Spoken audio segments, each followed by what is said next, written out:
Hey, so before we talk about faith statements, it's important for us to zoom back out and remember what this is all about. In many traditions, in many cultures, there are certain rites of passage. And if you have any Jewish friends, you might have heard of bar mitzvahs or bat mitzvahs. If you have any friends who are of Hispanic descent, you may be familiar with quinceañeras. There's certain life steps that transition you kind of more into an adulthood state of being. And we often found, here in the Lutheran Church that a lot of that questioning and that desire to grow into that next stage comes around this 8th grade year.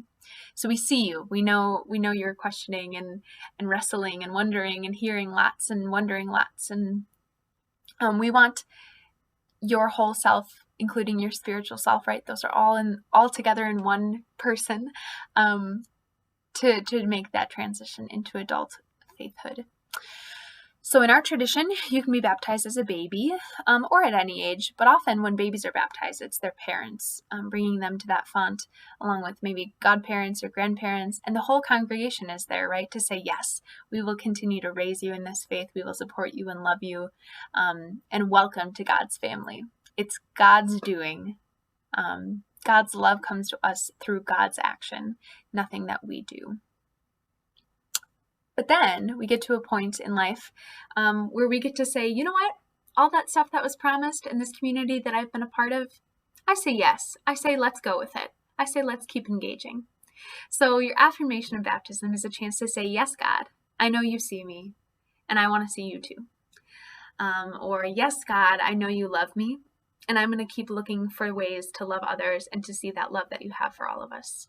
It's a chance to say, yes, Good Shepherd, yes, church, I know you're a little messy, but that's a mess I want to be a part of. I feel that I belong here, and I'm going to keep trying to grow by engaging with you, church.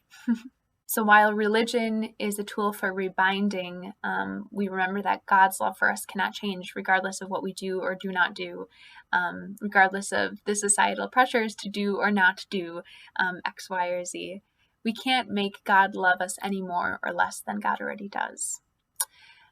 But in an act of affirmation of baptism, we're saying, hey, I know it's not required for me to be on this end, but I want to be here.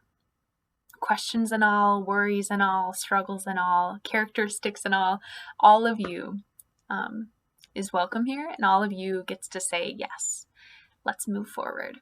So this affirmation of baptism might be a one-time thing, but you could also choose to affirm your baptism at any point. In fact, when we have new members and they stand up in front of the congregation and introduce themselves and, do a little back and forth with the pastor, it's usually them affirming their faith again in context of this community.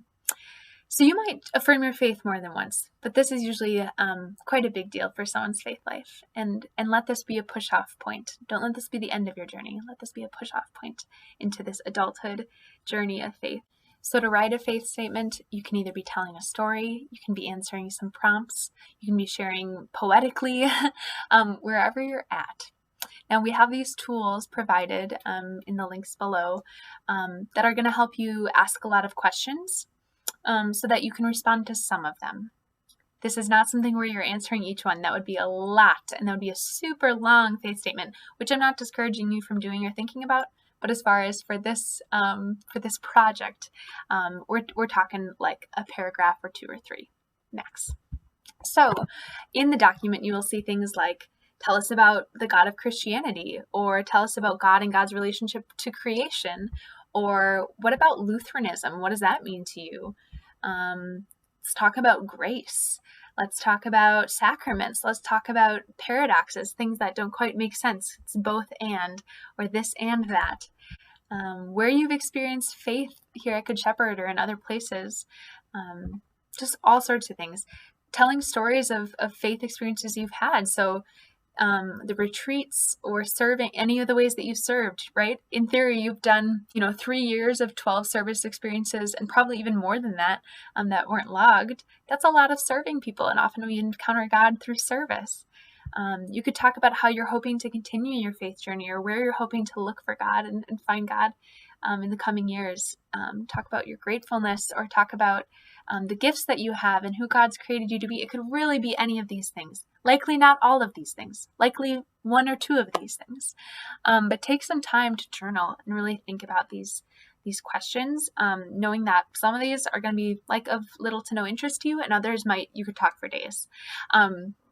So what you're going to do is you're going to sit down, figure out which questions are really calling to you that you think you might have some things to say about, and then just start jotting down ideas. Start jotting them down. You can be typing, you can be handwriting.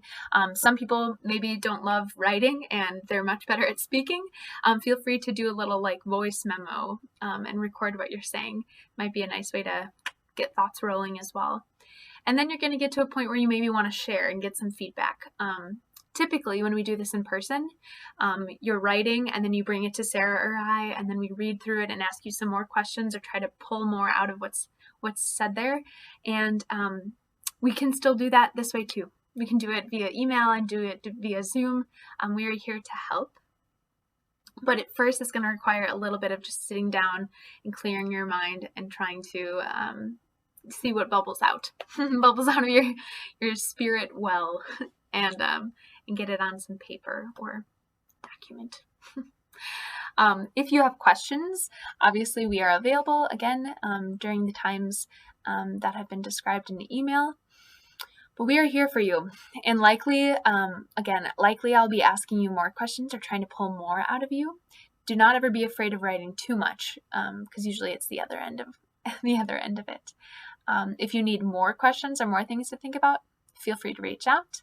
Otherwise, blessings on this journey. I know for some of you this is going to be a challenge, or just require a lot out of you, and other people it's going to come real easy. That's just the beauty of being a diverse group of people with different gifts and experiences. Give yourself some grace, and blessings as you get started.